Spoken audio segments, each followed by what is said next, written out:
सिन्नर तालुक्यातील पांगरी बुद्रुक या गावचे भूमिपुत्र श्री नवनाथ रावसाहेब पगार माजी सैनिक यांची शासकीय पुनर्नियुक्त माजी सैनिक संघटना महाराष्ट्र राज्याच्या नाशिक जिल्हा मुख्य प्रवक्तापदी सर्वानुमते निवड करण्यात आली आहे। त्यांची कार्यकुशलता आणि त्यांच्या अंगी असलेल्या नेतृत्व गुण पाहून त्यांना या पदावर नियुक्त करण्यात आले।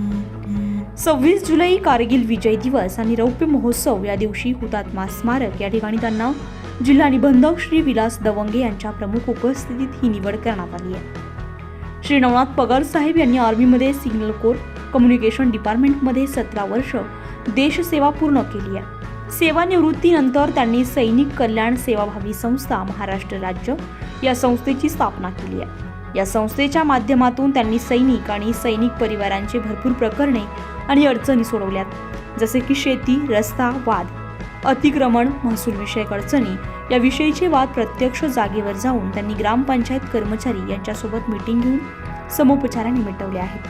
त्याबद्दल त्यांचे सैनिक परिवारांनी खूप कौतुक केले।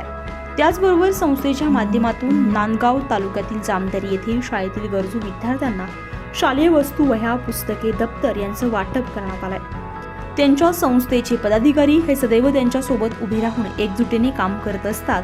शहीद परिवारांच्या हितासाठी ते त्यांची संस्था टीम सदैव कार्यतत्पर असते। नुकतीच त्यांची सार्वजनिक आरोग्य विभाग महाराष्ट्र राज्यामध्ये सरळ सेवा भरतीद्वारे निवड झाली असून ते निफाड तालुक्यातील प्राध्यापक आकेंद्र पालखेड येथील रानवड या ठिकाणी आरोग्य विभागामध्ये कार्यरत आहेत। देश सेवा केल्यानंतर आता आरोग्य विभागामध्ये आरोग्य सेवा करून लोकांची सेवा करण्याचा त्यांना योग आलाय। त्याबद्दल त्यांचे सर्व मित्र परिवार, नातेवाईक आणि गाव, तालुका, जिल्ह्यातून त्यांचं खूप मोठ्या प्रमाणात कौतुकही करण्यात आलंय।